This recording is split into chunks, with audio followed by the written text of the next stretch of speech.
My name is Andrea Mindszenty. I'm a geologist, professor of geology. Actually, professor emeritus, which means that less responsibility and more enjoyment in the profession. Why I became a geologist? That's a good question. Ever since my childhood, I was always fascinated by virgin landscapes, mountains, forests, everything which is outdoor.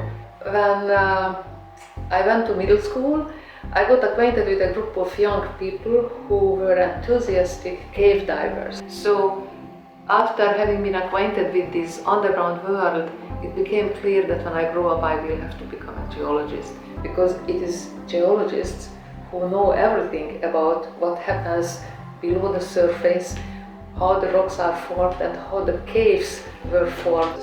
How to do this? We have to be able to understand what the rocks tell us, because rocks may speak. Just take a look at this piece of rock.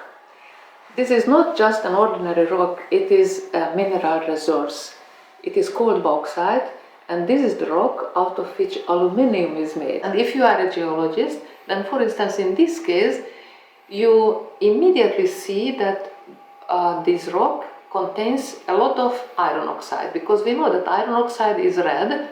In this little spot, there is certainly no iron oxide, because it should have been red. For example, in this particular case, it means that originally in the middle of this yellow spot, there was a piece of a remnant of a plant. So as it decayed, it created such a physical-chemical environment around it that iron oxide could move and went away from there. As you see, the geologist, just by looking at the appearance of the rock and understanding what kind of minerals and chemical elements may be here in this red and that whitish spot, then he is able to reconstruct some sort of a story which facilitated to provide this strange appearance of this rock. What is really beautiful in geology is that what we do is not only a kind of basic science, but it is also an applied science. You know who were the first geologists? Those Paleolithic or Neolithic men, because when the Paleolithic or Neolithic man wanted to make a good stone axe, he had to be able to find the appropriate rock, which is easy to carve and polish, but which is also hard enough to be used as a weapon. And essentially the same thing exploration geologists are doing now. I greatly enjoy that, and you know why? Because in mineral exploration, immediately you get the response whether your hypothesis was correct or not.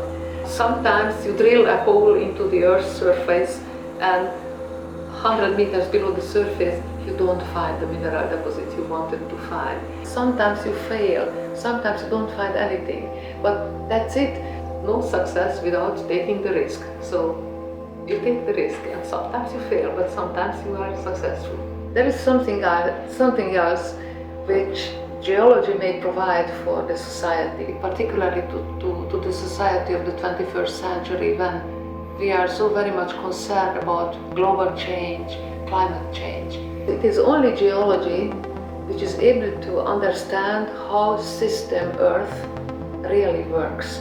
Of course, we do not yet we are able to understand everything about the functioning of the Earth, but the evidence of geology should not be omitted when we try to make up our minds how to handle global change, because the geologist has all the evidence of the past global changes from beginning to the end. It's a nice job.